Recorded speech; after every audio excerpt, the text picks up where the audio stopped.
testing is complete, and this is the full review of the ASICS NOVABLAST 4.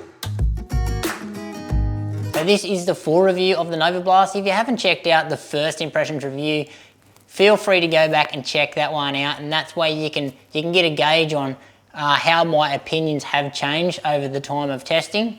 And now is a great time as well. If you haven't subscribed to the channel and you want to support the channel, make sure you hit that subscribe button. So the original NOVABLAST for me actually put ASICS back on the map, got them out of that boring stage of where they were just pumping out the same old traditional lineup year after year. It brought a little bit of fresh air into the ASICS lineup. I, for one, loved it. And then from there, I think the ASICS brand has kicked on and given us some really good shoes. So the NOVABLAST 4th iteration, still a neutral daily trainer. So really, really nice price point here, $230 or $140 in the US. Stack height wise, we've got 41.5 in the rear, 33.5, giving us an 8mm drop, so it's kept to that. And also in the weight, not too bad here. Gained a little bit of weight from last year, 9.2 ounces or 260 grams in a men's size 9. Now for the scores, I absolutely love what they've done to the price point. It hasn't gone up. I think it's the same as the previous 2 years. That's why it's getting 9 out of 10. And in the weight, 9.2 ounces, so that's well under the 10 ounce mark. So really, really good here. It's still not a heavy shoe, doesn't feel heavy on the foot. It's about average for a good daily trainer these days, 7.5 out of 10. And in our upper here, ASICS are using a engineered woven material. So to put that into some context, I'll let you know what that feels like. It kind of reminds me of the denim that they're using in the stretchy jeans, or that stretchy denim these days. It's pretty much got the same flexibility and it's got the same thickness. So saying that, it is pretty thick and it's not very breathable. So breathability could be better. It's got a few little breathing holes in the toe box area, but it does an okay job, but it definitely could be better. Padding wise, very, very plush shoe. Lots of padding around the heel collar here. The heel counter, very, very solid. We've got a pretty cool heel flea here. Nice little heel tab. The tongue is gusseted, but it's very thin. Not much padding on it, but it feels really nice on the foot and really holds that foot down. Lockdown wise, excellent. No issues with the lockdown. The lacing system here is pretty standard. Nothing really that's jumping out at me. The laces haven't come undone. No problems there. Fit wise, it's true to size. So previously in the Nova, I had to come a half size down. Not this version, I'm going true to size and it fits me perfectly. There's a nice amount of width in the toe box, so not too skinny, not too wide. Really, really comfortable shoe. Loving this one. Only issues are with the breathability, 8 out of 10. So in our midsole here, as I mentioned before, pretty big stack, 41.5, 33.5, 8mm drop. So we've got a full slab of the FF Blast Plus Eco. So there's no plate in the shoe, so just one slab of foam, and they've got some rocker geometry here, so a nice little 4-foot rocker here, but this rocker is not overly aggressive. And in our ride, I was really worried that the NOVABLAST did go to the FF Blast Eco. I was afraid that was going to lose that bounce and pop because the Kayano and the Nimbus definitely don't have much bounce to me.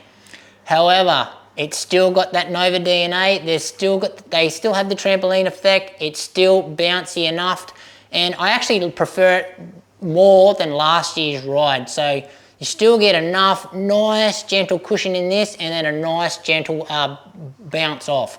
So really, really fun ride. I'm not going to say it's responsive or energetic, and it's not super soft or cloud-like. This foam still gives you a really dense type feedback. However, the bounce is still there. It's a very, very stable shoe, and a very safe shoe. So a lot of runners, I think, will be getting along with this shoe. This 4-foot rocker, as I mentioned, it's not aggressive. It's just enough to take the slappiness out of the ride. This foam is certainly much more durable than the previous version. I haven't experienced any flattening out in the midsole at all. Really enjoying the ride here, 8.5 out of 10. And in our outsole here, so very familiar tread pattern of what they've previously used in all of their versions. So the rubber is still in the high wear areas. They're using their AHA rubber. However, additions to the new model is they've got lots of cutouts and lots of grooves and stuff in an attempt to up the grip in the shoe, because there was some grip issues, especially in the wet conditions. Well, I can definitely say this new aggressive type grip has worked. It is a great improvement, especially in the grip department. Now also on our outsole here, now this is where the NOVABLAST gets its ride. So it's all this exposed foam here. So they've got these big decoupled groove, all these grooves cut right out of it through right around here. So that's what gives this shoe the bounce. It's such a deep groove, it just lets the midsole just squish down on it, and then as you come out of your foot strike, it just pops back up, and that's where you get the trampoline effect. So it's not actually from the foam, it's just the way they've cut and molded the bottom of this outsole. It's really, really nice. So great improvements on the outsole of the Nova 4. Really like it, 9 out of 10. Okay, so best use for me is definitely what it's designed for. So daily trainer, it's gonna soak up your daily miles. It's great for your easy runs, soft enough for your recovery runs, and what I think it absolutely excels at is long runs. So it's such a comfortable shoe. The ride is nice and consistent. It doesn't get all mushy on you. Really, really great long run shoe. So other shoes out there, awesome competition with the Nova 4. So because it's at such a low price point, I'm gonna say the Saucony Ride 17. So same sort of price point. The Ride 17's got a lower stack, and the foam in that one is a lot more springy and responsive. So it's probably suitable to a little bit of those faster type runs. I'm also going to mention the On-Cloud Eclipse, because that one has got there's a pretty similar consistency to the foam and the bounce and the trampoline effect as this Nova does. Obviously that one is a lot more expensive, but that's also another one to consider.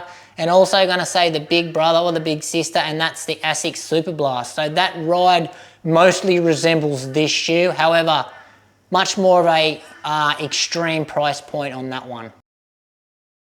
Right, so looking at the final scores there, you can actually see how much I've got along with this shoe. It's actually surprised me how much I've actually enjoyed it. When it first rocked up and I'd done my research, I didn't think that it was going to be better than the third version or the second version. It looked a little boring to me. However, I am glad that I was wrong. So yeah, this shoe, I absolutely love how this Eco Foam reacts with the NOVABLAST cutouts and the shape. So yeah, it's definitely a better ride. It's a better overall shoe than the 3. Probably the upper's a little bit too thick. I'd probably rather the upper of the Nova 3, but really I'm nitpicking here. Just wish it was a little bit more breathable. Apart from that, I don't have an issue with this shoe at all. So as you can see there, a great score, well into the 40s, one of the highest scores that I have ever given out. So that obviously means a definite buy from me. So anyway guys, that is it from me. If you've got any questions regarding my time in the Nova, how it compares to anything else, please drop those in the comments below.